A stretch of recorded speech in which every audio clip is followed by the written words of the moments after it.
Hi everyone, this is our first episode of the hashtag podcast, where I'm going to be interviewing my colleagues on a weekly basis. We're starting with Wafa. So what do you do, Wafa, at hashtag? Okay, so I work as a social media executive. What's that? What does a social media executive do? We handle handling the content. We handle the clients in terms of delivering the right content. We do a lot of shoots, and yeah. You don't need to be camera shy and try to play as well. I should play, yeah. Yeah, it's your turn. Okay, my turn. So this podcast is not going to be a serious work-related podcast. It's just going to be us talking about things that people don't normally talk about at work. So today, guess what we're going to talk about? Deadlines. Yeah. The favorite word of every executive. Yes. So how do you deal with deadlines? How do you deal with having to work on like 3 accounts that have deadlines at the same time? To be very honest, I mean, yes, it is stressful. But at the same time, how I manage with the deadlines is, of course, like, for example, let's say I prioritize the ones that are important for the clients, like when they need it, like let's say in a couple of days, like tomorrow or day after tomorrow. So I try to prioritize that. But before all of that, it's very important to buy some time from the clients to understand like when they need it.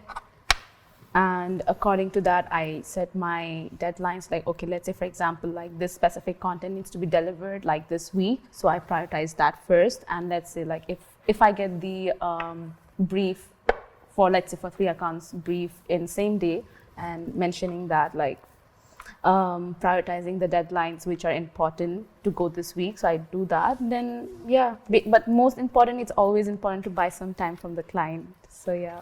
And if you can't, what do you do? If I cannot, so I try to like get help from my team, because that's very important to like get help from the team in order to understand like how I can delegate the task and everything, because not one person can handle all the deadlines. So I try to get help from my team, which I do get help. So yeah, accordingly, I work with my team and see how I can delegate the task and then try to meet the deadlines at the same time. You just missed one. It was your turn, like two yes. See? Okay, so basically communication and delegating or getting help from people. Okay, Yes. Aside from that, like how you've been with us at hashtag for over a year, how was your experience so far? What did you learn? What's the difference between Wafa a year ago and Wafa today? God. Thinking about that, oh my God. I mean, I laugh at myself because when I joined it's my turn, right? Yeah. So when I joined hashtag, I mean, I didn't know like exactly what hashtag was in general. So I was like all chill, not really like, oh, okay. Oh no. There you go. Multitasking is not for me, you know? Like I'm probably gonna lose every game on every episode. I mean, there you go. So that's how I meet my deadlines. Ah. But yes, coming back to me joining, okay, yes, as I was a very chill person, I really did not really care about like what this work was, because I was like, okay, it's hashtag, what am I supposed to do? But I mean, like with all the, I had a very challenging months to survive in this place, because before all of that, you need to love your job. If you're really interested working in an agency, of course, it's about your dedication, your passion that you need to like show to the people. And somehow I think it's my turn. Yeah. Okay, so somehow I managed to like show my dedication to this place, and over the months, like I tackle a lot of ups and downs, and here am I still working hashtag. Okay. So what do you think is the main difference between Wafa back then and Wafa now, like in one word?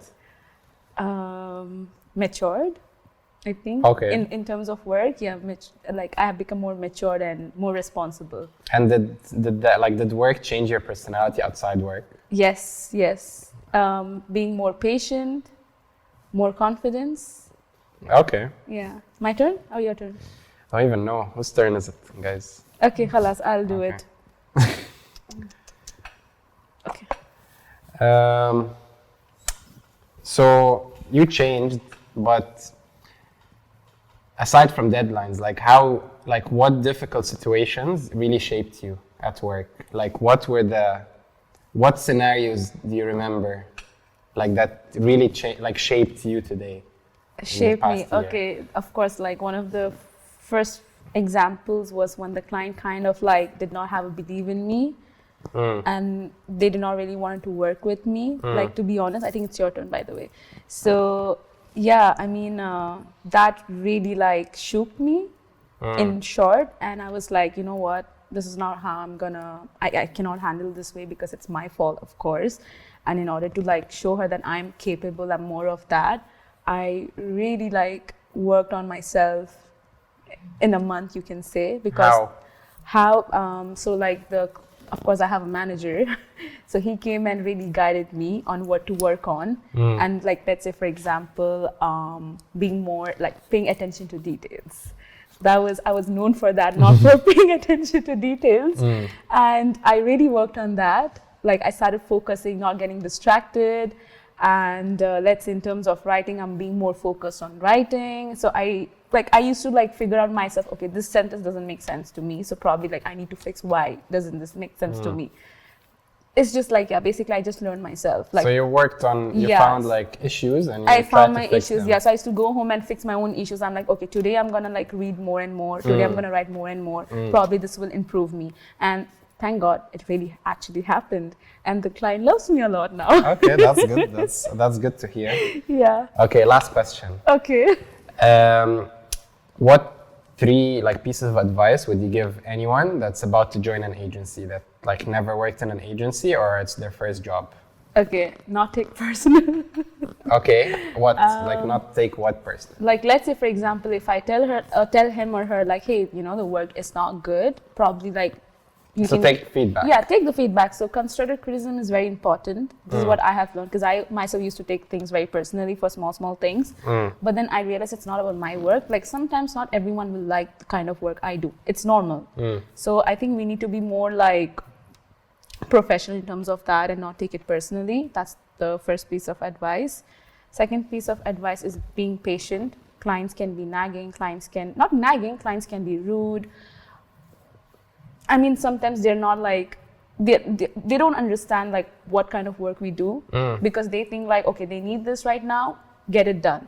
So sometimes we might be frustrated and we can vent on clients or whatsoever. I think patience is more important, and like, you have to be more calm.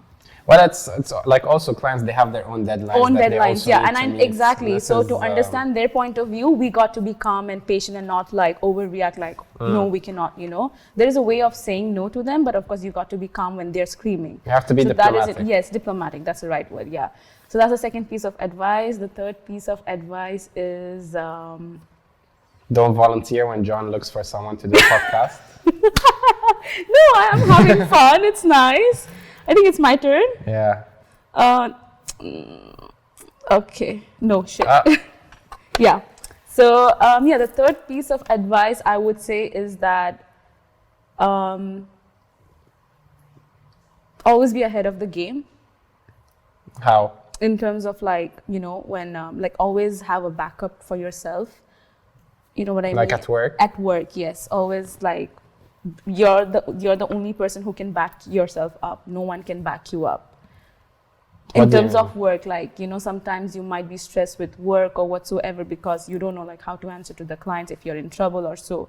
So I feel like you have to be, again, like, no, it's okay, you can do this, because sometimes, okay, let's say for example, like if there's any issue with the client, like, oh, this work is not right, this is completely wrong, you know, the anxiety comes up. So I feel like you need to, I don't know how to say. Believe in yourself. Yeah, and believe calm in yourself. Calm yourself down. Like, okay, you can do this, because you need to back yourself up. Because if you do not back yourself up, probably you will not even survive in this agency. Yeah, I think it's important to like be calm, because you're gonna have like stressful days, less stressful days. So it's really important to